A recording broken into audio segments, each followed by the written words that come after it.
Hi, welcome to Garage Geek. Hope everyone had a great weekend. As you can see, I'm toying with my backgrounds. I'm so digging this because I got my new computer, so why not play around with it? It was one of the reasons why I really wanted. Okay, these sleeves are so short. I need to pull them down. Showing my skinny arms. I'm gonna turn this way so my arms don't look so skinny. All right, so I've got news, comics, and books this week. So the first thing that I want to talk about are news. So I forgot to get a picture of it. Wait, I have it on my phone. Um, so Donald Rex is really trying to get all of Nieto's art, and he's doing, I think, his final Nieto book, which is about horror, and he's having trouble finding one issue. I'm gonna show it to you if I can find it, and so I'm just checking. Does anybody have a double of it, or maybe you'd like to trade it for something, or even sell it? That's fine with me. Um, it looks like this one. It's Ghostly Haunts number 49. I'm hoping I can get this to show on the screen. Um, I know if I hold it a certain way, it gets in. Basically, it looks like a guillotine. Ooh, is that gonna work? No. Sorry, Donald. I should have done that better. I should have ported a picture over. But anyways, Ghostly Haunts number 49. Um, it's like he only needs a couple issues left. He's ordered a bunch. And he really wants to get this project done. And I love these books that he's putting out. So if anybody has a copy of Ghostly Haunts number 49 and you'd like to trade, or you have a double, it would be greatly appreciated, because that's all he needs, I think, to get his final Nieto book done. And honestly, I'm reaping the benefits of all his work because I'm really enjoying the books that he's been making. Um, Razor. Razor is being a ding dong again. Of course, it's the comic book awards times, and he made a video attacking Brian, and I guess I could do that just to get rid of my arms are bothering me. And then, he also went after Nate and Halia and I'm forgetting Lettuce. Why am I can't remember Lettuce's first name. Why? Anyways, I'm drawing a blank, but I mean I know the Lettuce, so sorry about that, Lettuce. I forgot your first name. But he went after them, and he made all these comments about them, and he played the video and stopped it and made terrible comments. He's just being a jerk, and I really feel like I want to call him out. I'd love to debate him about this issue. I think I'm going to send him a challenge. And if I don't do that, I would love to play the video of him stopping the video, and I would like to make comments about him, talking about how mean he is and how petty he is. Yeah, Razor. I never gave up on Razor. I thought he could be pulled back to the light, but he just goes for the drama, and he knows that it's easy views when you badmouth people. Unfortunately, South Park. I watched the latest episode of South Park just because I really liked the first episode, and I thought it was better than the first one. Why? Because they went after Kristi Noem, and I was so happy they did that. I can't stand Kristi Noem for what she did, and I took a video of part of it, and I was sending it to all my friends. I was like so happy about what they did. I mean, the cartoon itself is pretty shocking, but I know why they did it, and for me it was hilarious, and I'm so glad they did it. Good for you, South Park. If you haven't seen it, Kristi Noem, like in the entire episode, whenever she sees a puppy, she freaks out and she's got to shoot it. I know that sounds horrible, but I mean, they're attacking what she did because I think she's some kind of monster. I was driving to work the other day, and on the car, like adjacent to me, I saw a bumper sticker said, "I heart Beaver." And I was just like, what? Why would you drive around with a bumper sticker that says "I love Beaver"? I mean, does that person think that a woman's panties is going they're going to get all wet is when she sees that, and she's going to be honking and telling him to pull over right away? And I don't know. I like I was just like, I wanted to pull up just to look at this guy and see like what kind of person loves Beaver that much that they have to advertise it on their car. I don't get it. I was just like kind of like this on the way to work. Like it's 7 in the morning, and I got to think about this guy that likes Beaver. I think it was a guy though, because I hope because when I was driving, I kind of saw in front a little. It looked like a guy, but maybe I'm making too many assumptions there. But anyways, that's just in poor taste. And why do people want to do that? I don't know. Just hilarious. Terrence Stamp died. My friend Judy wrote to me, and then later I heard it on the news. Um, I I really like Terrence Stamp. I One of the movies that I first was introduced to him was Priscilla, Queen of the Desert, and I absolutely love that movie. It was one of those Australian movies that were coming out at the time. There was like a slew of them. They were so good. Another one was Muriel's Wedding, and all the stars of those movies, I followed their careers. I love Guy Pearce from Priscilla, and Terrence Stamp was in that movie. Such a great movie. And then of course Terrence Stamp had a much longer career than that, and I knew about him later for other movies that he did. Um, but yeah, as my friend said, handsome man. Even as an older man, he was handsome. So Terrence Stamp. I watched the latest episode of Dexter. I really like Dexter. And the very end, for those classic rock fans, there is a scene where they play ELO's Showdown, and it's so awesome. I wasn't expecting it, and all of a sudden, you hear the opening riffs to that song, and I know that song really well, and I was like, oh my god, it's ELO. And then they were showing the scene and playing it out with that music playing, and it fit the scene perfectly. And I was loving it. So if any of you have seen that episode of Dexter, and you want to comment on that, maybe not with spoilers, but awesome. This Sunday, no, tomorrow actually, tomorrow at 4:30, I'm going to do a live stream with Dan's Comic Corner, and this is the first time I'm really getting to know him. I saw a video of his really a long time ago, I think when he was first starting, and I asked him if he would like to do a live stream just to get to know each other. And then we didn't contact each other for a while, and then he got nominated for an award, and I saw him that he was in the audience, and so he said hi to me, and then I wrote to him, I think it was that way, and I was like, hey, would you like to do that live stream now that you're famous?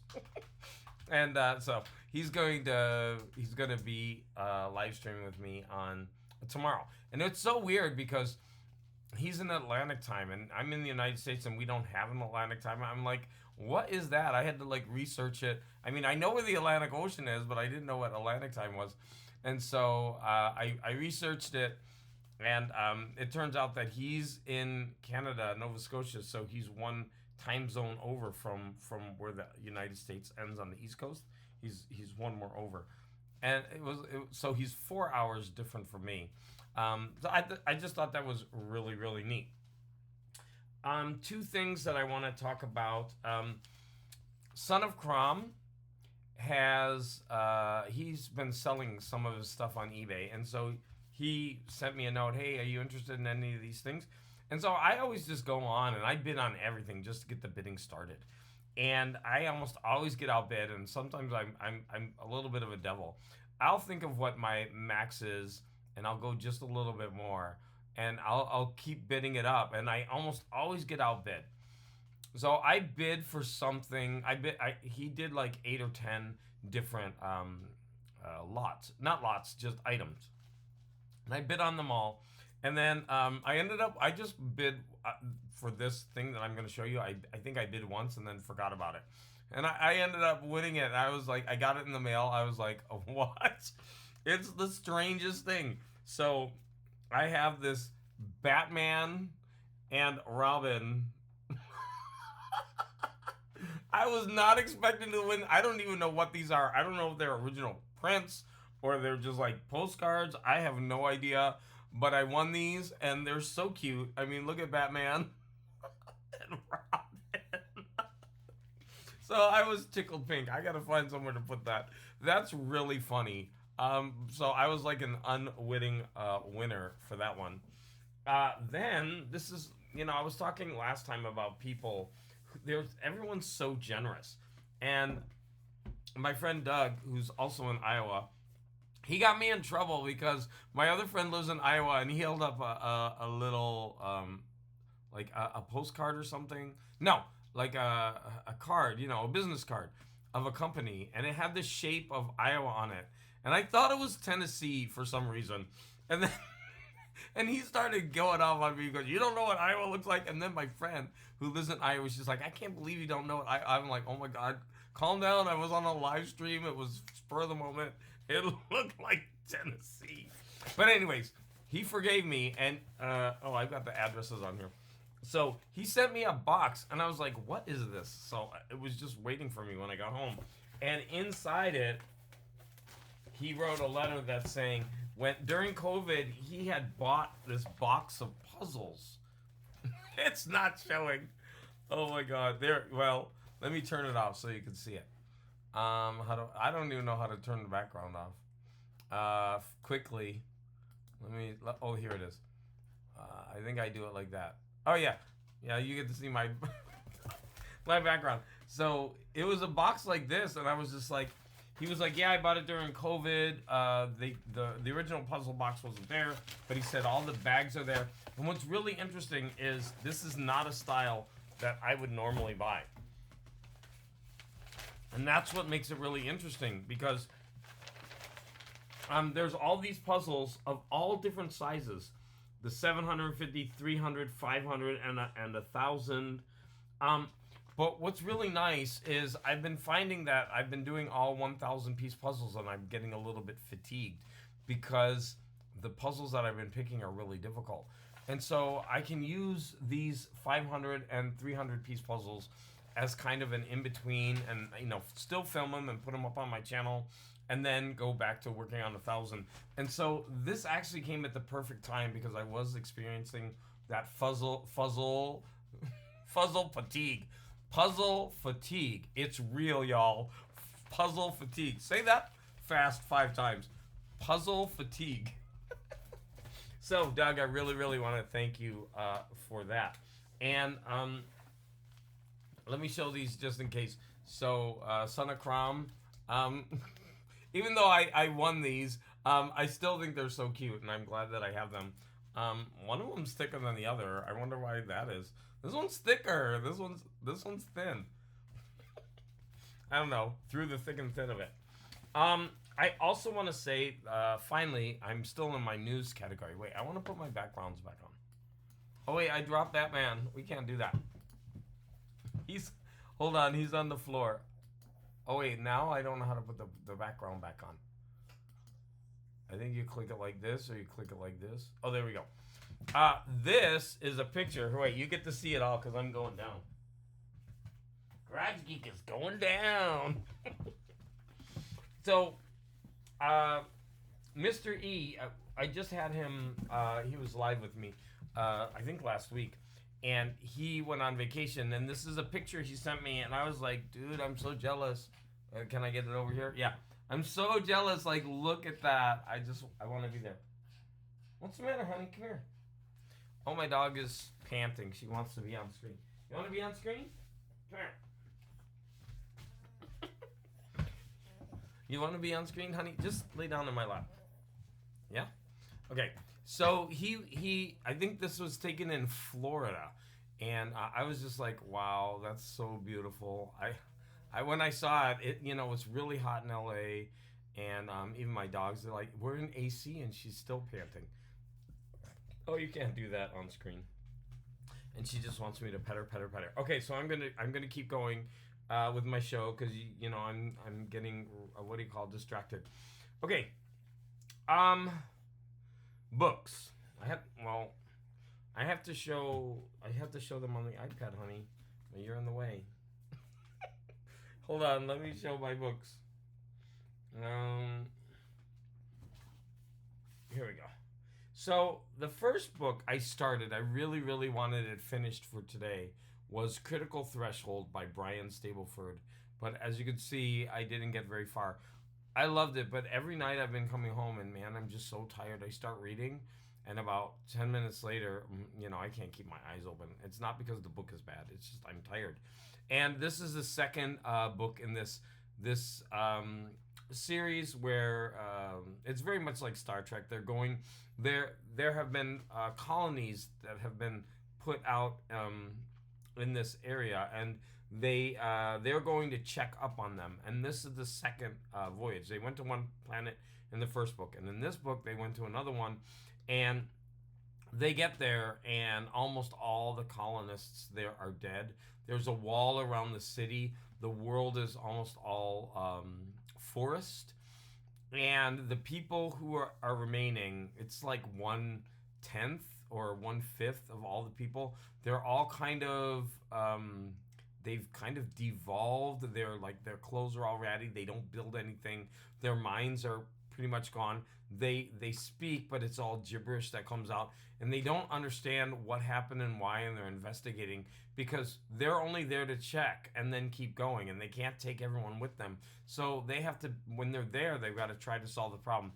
It's a pretty intriguing mystery so far, and I want to see where this goes. So I'm really enjoying this book by Brian Stableford called Critical Threshold.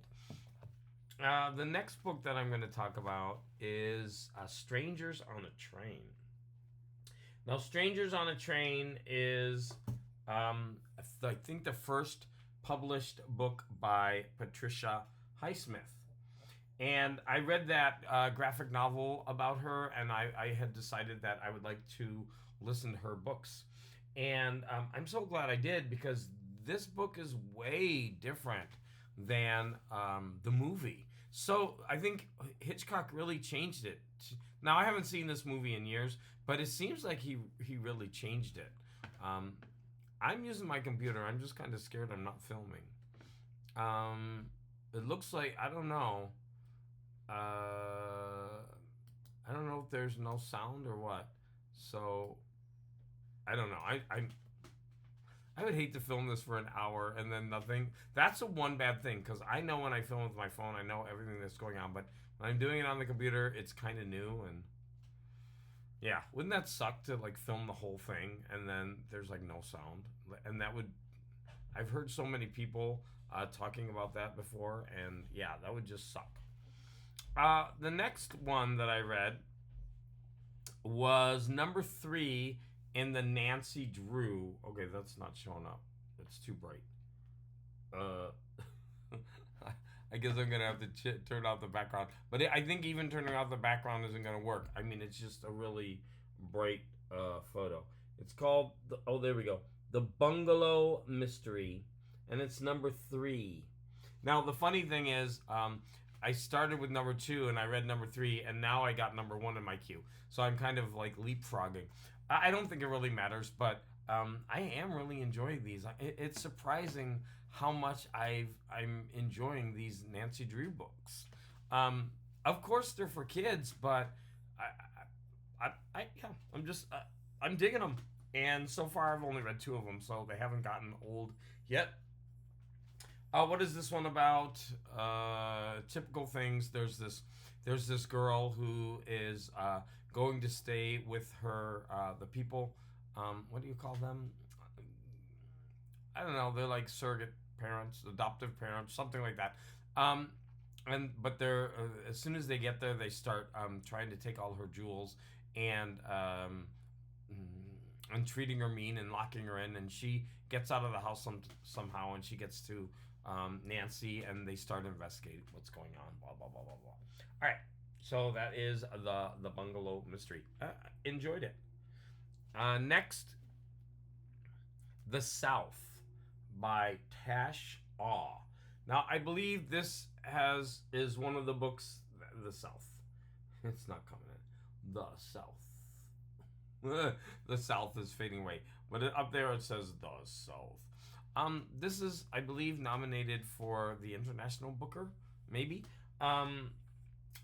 Really enjoyed this. It's short. It's about a family in hard times. They go back to a farm that their grandfather left for them, and it's all their struggles because they're like some of them were already there, but some weren't. And the youngest one, it's mostly the youngest one's story, and he's growing up with it, and his sexuality is coming into play.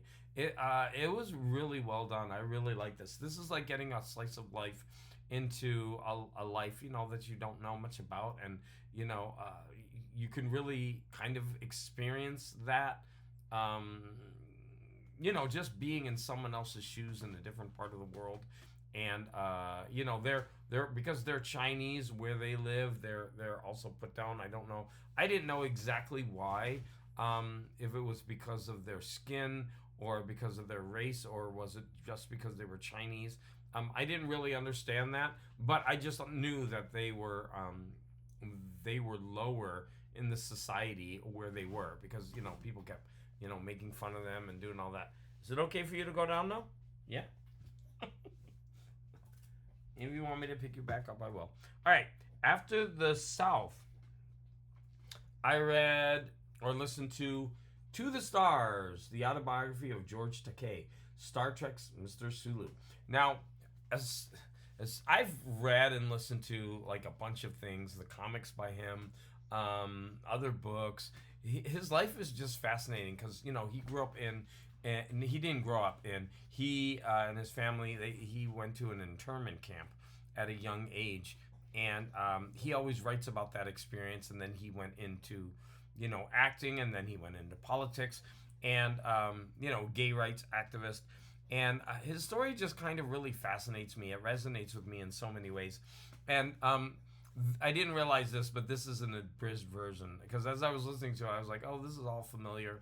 But it was abridged. And so it was only 3 hours. And, they take the juiciest bits. Like, I love when he, tears into Captain Kirk. What's his name? Oh, my God, I'm forgetting Captain Kirk's name. William Shatner. He tells it he's not mean. He writes it in such a way that he was an ass. He was like a real ass to them, and he puts it in a way that you're wondering, why does he need to do that to the rest of the crew? I mean,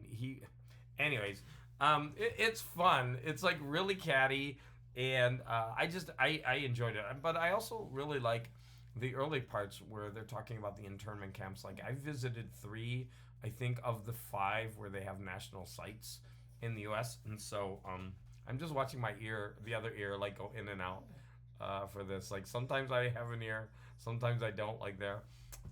Let's change the background. We got this one. So that was really enjoyable and a lot of fun. I started this this morning, and it's Frozen Hell by John W. Campbell Jr. Now, this is this is the short story Who Goes There that was made into The Thing, which made into a couple movies, The Thing. And so this is basically the original versions of it. They found it after about 60 years, and all the changes that went into it because it was at first rejected, but the person that he worked with, they didn't reject him outright. They sat him down and they said, this is what works, this is what doesn't. If you want us to publish it, go fix it. And so he did, and he said it was really difficult, but he learned so much from it. In fact, the guy who did the introduction to this, he said the author of this, he actually gave him advice, and the advice that he gave him was what the author did to this story to make it printable. And so I'm listening to the original version. A couple of weeks ago, I listened to Who Goes There, and I reviewed it. Now, I only got through half of this today, but I think I got through the most important parts, which is all the differences of the way the original was written. And what's really interesting about this book is there's a lengthy introduction by two different people. I think one of them is Robert Silverberg, and then the other one is the one who did all the research and found it. And that part was the most interesting about the whole book. So, plus it's got this really cool cover.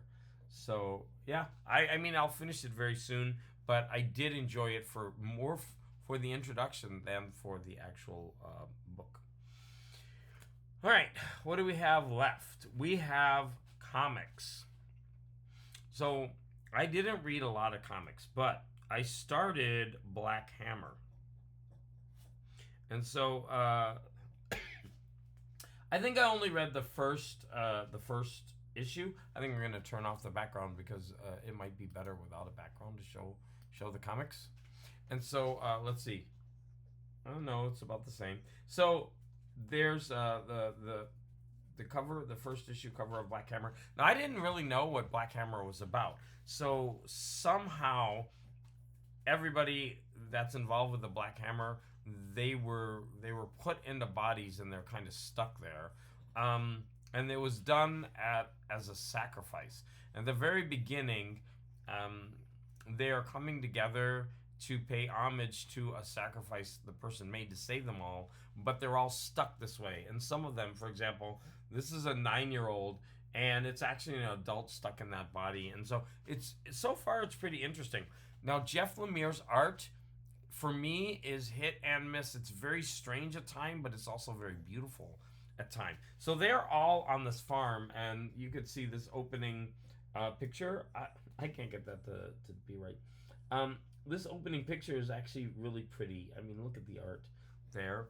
And like this, if I can get the colors to get right, there you go. I think that's just a really cool image of the farm with maybe some foreshadowing that it's going to be a dark story. But then again, you have the art, which is kind of weird. I mean, when you look at this page, there's just, it's so wonky. I mean, look at the face in the bottom. Look at this picture.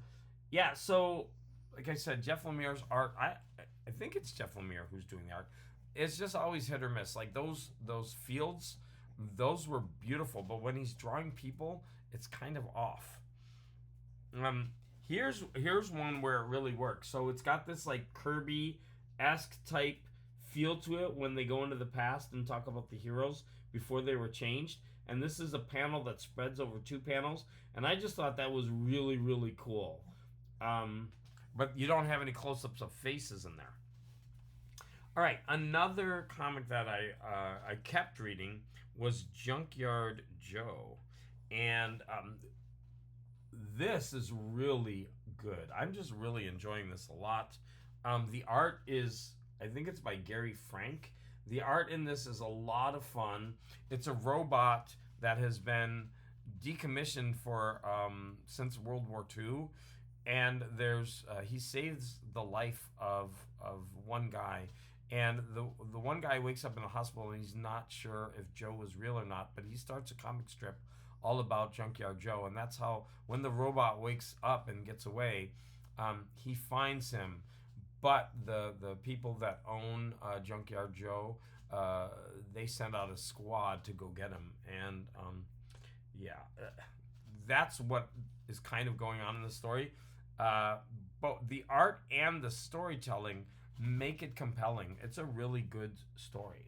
Now another one, this is the last one, another one that I really, really liked was called The Deviant.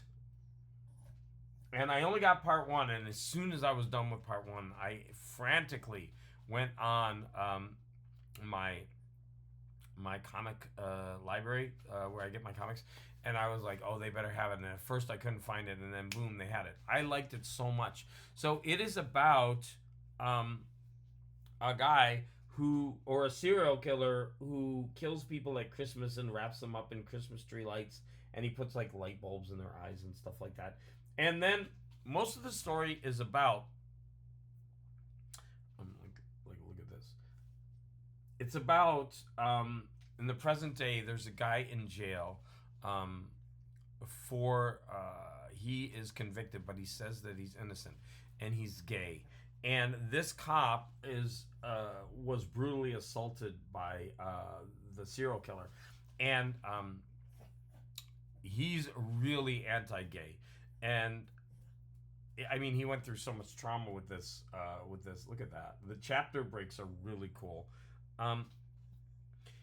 And then the guy who is interviewing the guy in prison, the one who he wants to write a comic about it. It's about him and his boyfriend, and it's just really interesting. The whole dynamics, everything that's going on, and it happens to be with a lot of gay characters, and then you've got this anti-gay sentiment going through it. The serial killer, is supposedly gay, and so it plays on a lot of these ideas. And I'm really, really enjoying this, and I can't wait to read. There's Koyo. Koyo, what are you doing? I can't wait to read the next part of this, and that is going to be all for Garage Geek this week. So remember, tomorrow I will be on a live stream with Dan's Comic Corner, and then Sunday I'm going to be on Donald Rex's channel because he's getting ready for a giveaway, and he's going to do it live. He wants to try it live, and so I'm going to go on his channel so that he can practice. So I'm with this guinea pig. But we don't know the time yet, but if anybody out there watching this and you want to be want to support Donald Rex, please go there and watch the stream on Sunday, and he will be advertising that soon. So as always, I want to thank all of you for the support. Any comments are appreciated, and I guess we can end watching Koyo roll around on the couch. Thank you.